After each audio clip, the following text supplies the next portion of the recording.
Welcome to the August edition of free Oculus Quest VR games. 11 games in total this month. Let's get to it. In Mission ISS, you get to take a trip into orbit and experience life on board the International Space Station. There's 3 short missions and a free-to-explore mode. During the missions, you're given audible instructions, but you'll also come across videos where real NASA astronauts give you small presentations. You might want to see what the helmet looks like. It's pretty cool too. We don't usually go out like this, so you usually can see when the helmet's open. You move with the thrusters, as well as by grabbing and pushing yourself off of surfaces. When you get up close to textures, you can easily see the compromises they had to make it work on the Quest. But don't let that detract you, because it plays great, and it's a fun, free space experience. Alright, you'll need to make a pass all the way around the capsule. We'll confirm spacecraft integrity with your EMU camera.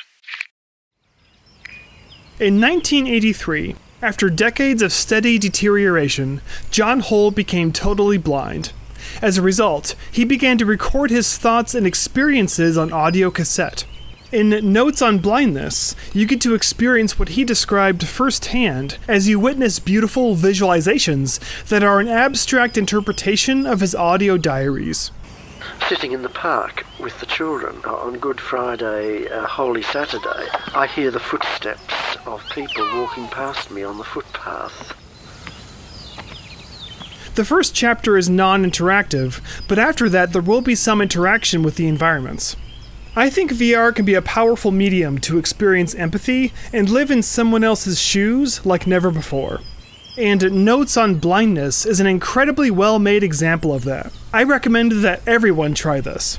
There's the splash of the paddle boat. And the little children crying out.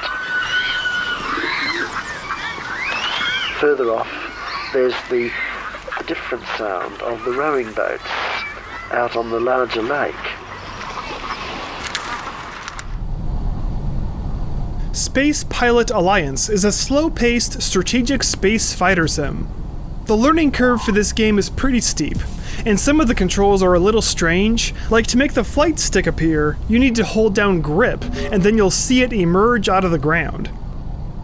But if you're patient enough to learn, it can be rewarding since it plays surprisingly well on the Quest. I'm excited to see how this game develops in the future, because right now, the visual polish is severely lacking. If the developer continues to work on this, it could be a spectacular free game. Right now, it is fun, but it feels very rough.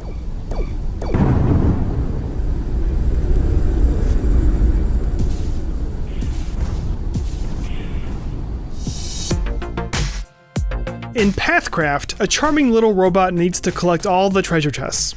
But it's not the smartest robot around, so you need to move blocks around to ensure the robots safely make it through the course. Sort of like a single lemming game, except that you don't interact with the robot. There's 30 levels total, progressing with increased level complexity. And there's even a level editor.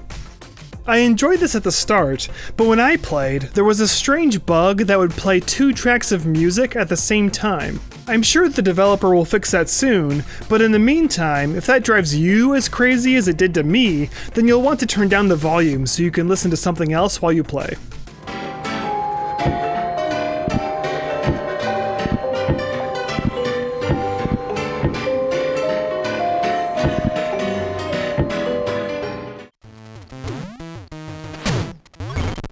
Virtual Boy Go is a Virtual Boy emulator that plays great on the Quest. You need to provide your own ROM files, of course, but the emulator itself is free. Inside the emulator settings, there's an IPD adjustment slider, and I had to move that a little bit because at first the vision seemed weird to me, so it's really nice to have that adjustment in the settings. You use the Quest controllers, so there's no need for a gamepad. It's a pretty great little emulator. Give it a spin and enjoy the Virtual Boy like never before.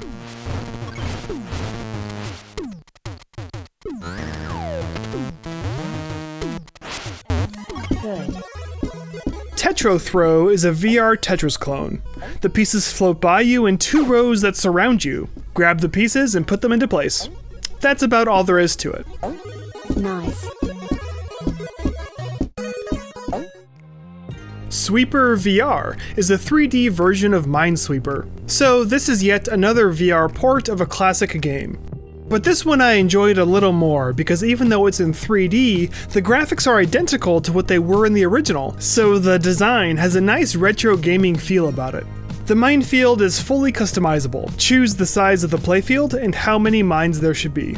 The difficulty buttons above the sliders are simply presets for the two sliders themselves. I recommend every Quest owner try this at least once. It's pretty cool.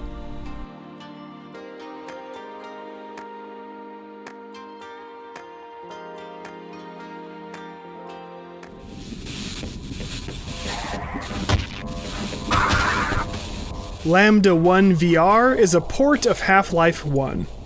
Now, you do need to own the original game yourself to use the port, but I think pretty much everyone already owns Half-Life 1, so that's why I'm including this port in the free games video. This is an exceptionally good port. The crowbar swinging is legit. And all of the other controls feel great. In my opinion, this is a must-have port for your Quest.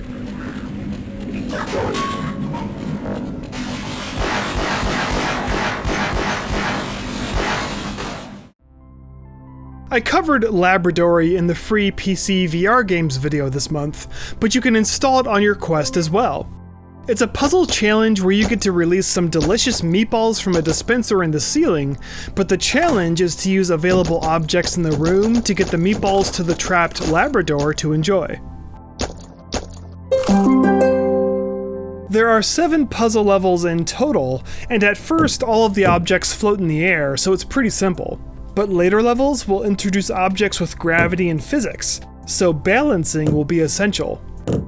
And the final level has the greatest challenge of all because there's only a single meatball to deliver, and you have to find a way to get it over the top of the wall. So there's not that many levels, but beating all of them will take quite a bit of time.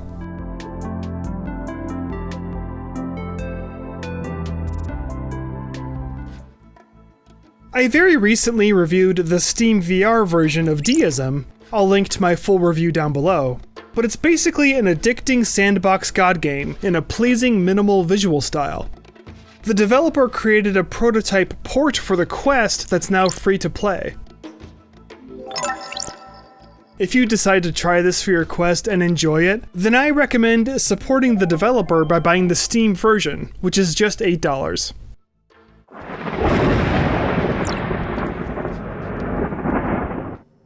I've also covered T for God before as a free PC VR game, but I was pleasantly surprised to discover that it's also playable on the Oculus Quest.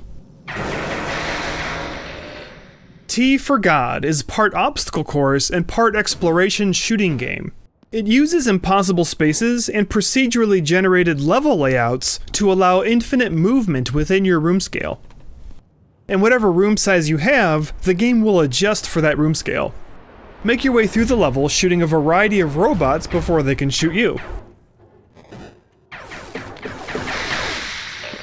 After killing robots, you want to collect their energy.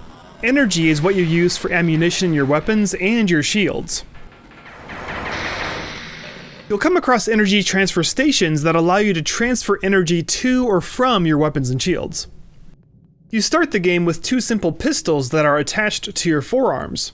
But as you'll progress, you'll find more varieties in weapons you can use and other items, like an additional shield you can hold to stop their lasers, or my personal favorite, sticky bombs. Walking through the levels is super fun. The pathways are designed really well, and after a while, your brain almost believes that you actually are traveling through many different spaces.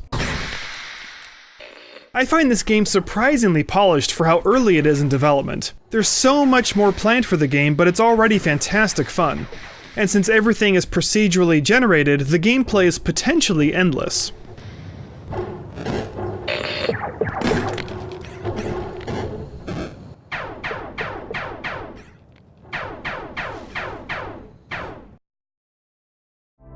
Well, that's it for now. Thanks so much for watching. If you like what you see, please subscribe.